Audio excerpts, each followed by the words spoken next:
জুলাই অভ্যুত্থানের ১ বছর পেরিয়ে গেলেও হয়নি তেমন কোনো লাভ। এদেশের এই স্বাধীনতা প্রদান করাকে কেন্দ্র করে বারবার যত অভ্যুত্থান ঘটিয়েছে, প্রত্যেকটা অভ্যুত্থানের সেনা, অভ্যুত্থানের প্রধান, অভ্যুত্থানের প্রথম সারির লোক, তারাই শুধু এই সফলতা ভোগ করেছে। তার চেয়ে বড় ভোগকারী এবারের যারা সামনের সারিতে ছিল।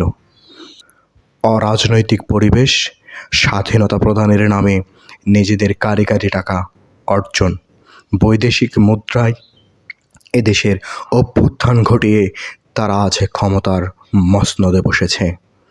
দেশের রাজনৈতিক, অর্থনৈতিক এবং প্রশাসনিক প্রত্যেকটা ব্যাপারে তারা করছে নিজেদের আধিপত্য বিস্তার।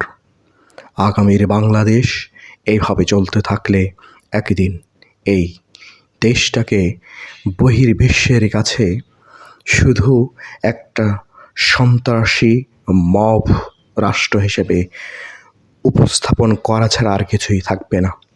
যে দেশের উপদেষ্টা, যে দেশের এই ক্ষমতাসীন ব্যক্তিরা নিজেদেরকে বিভিন্নভাবে ক্ষমতাশীল করার অপপ্রচেষ্টায় রাজনৈতিক দল গঠন, কমিটি গঠন, সাধারণ ছাত্রদের জীবনের বিনিময়ে ক্ষমতায় বসে আজ কারি টাকা উপার্জন করছে, সেই জুলাই অভ্যুত্থানের ১ বছর পেরিয়ে গেছে।